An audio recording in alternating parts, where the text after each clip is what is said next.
Tres leches cupcake. Ngayon, magagawa ako ng tres leches cupcake. Ito, 9 egg whites. Tapos, lagyan natin ng baking soda. 2 teaspoon baking soda.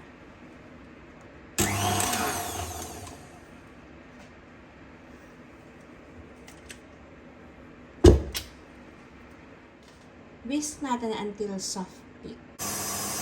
Gradually, i-add natin yung sugar. Ito ang 1 and 1/4 cup.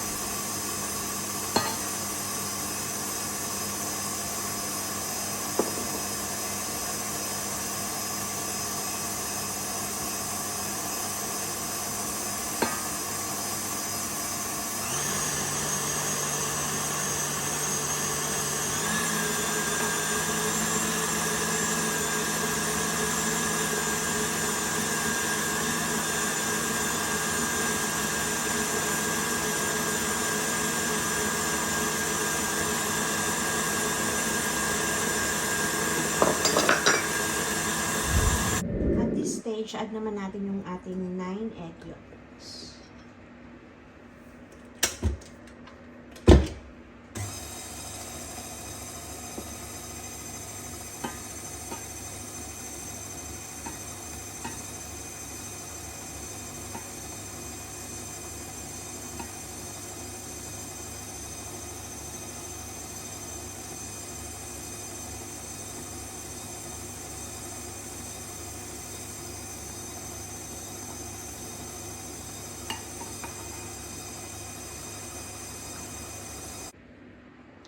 Next, i-fold natin itong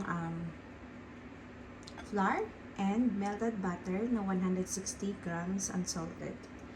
Ito naman, 1 cup all-purpose flour and 1/2 cup cake flour and 1/2 teaspoon ng salt.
Stir lang natin ng ayos kasi baka hindi hanggang baba yung pagka-mix niya.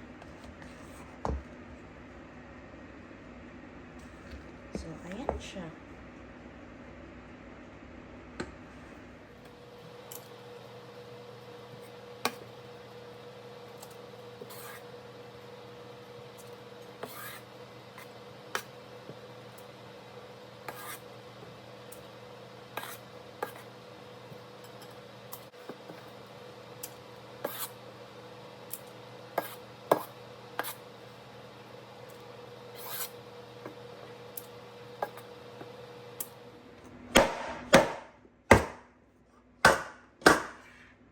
Bake natin for 25 minutes at 150 degrees.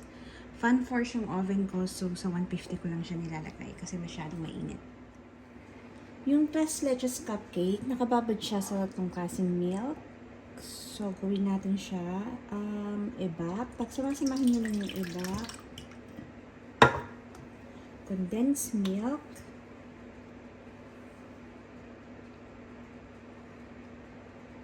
Ang hirap naman ang condensed milk na to.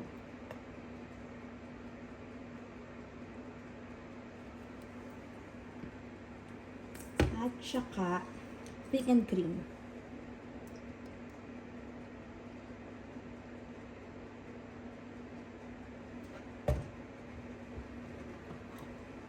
Nakalap na natin. Nasa inyo na kung anong level ng tamis yung gusto nyo. Kung masyadong matamis, dagdagan nyo na lang ng condensed milk.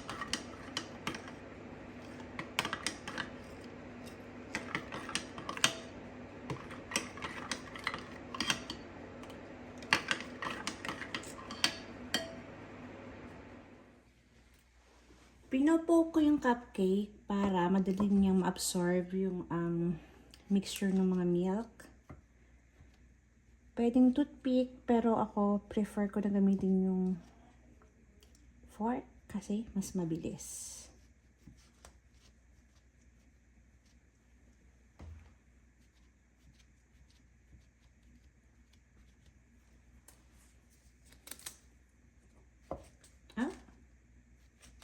Ayan, sira na siya.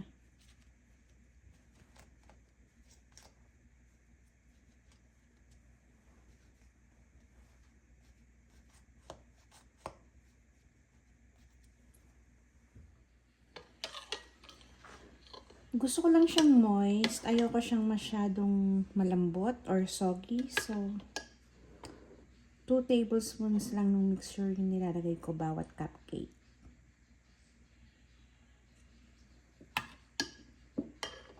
Isa muna, and then mamaya kapag medyo na-absorb niya, saka ko ulit siya lalagyan ng isa pa.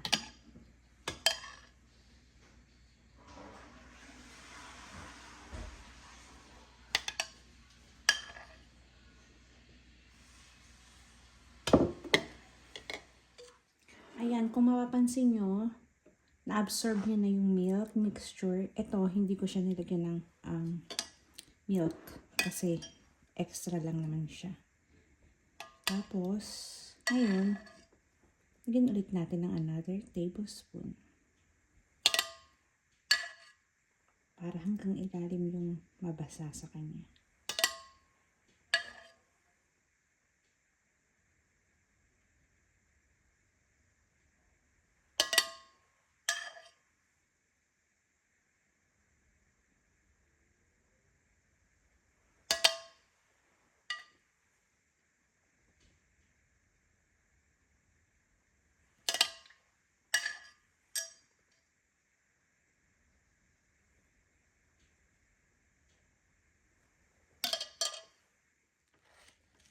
Lilipat ko lang siya ng lalagyan na may takip at ilalagay sa fridge. Tomorrow morning ko na siya lalagyan ng toppings.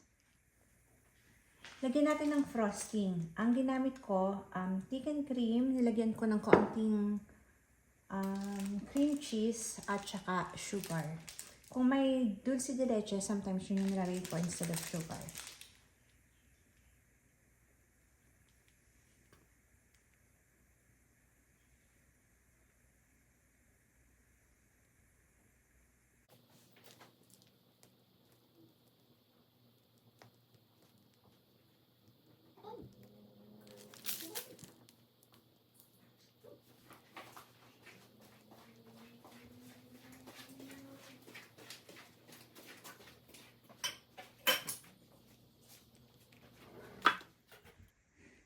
Tapos, lagyan natin ng fruits. Ito, strawberry, grapes, at saka canned peaches.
Tres leches cupcake.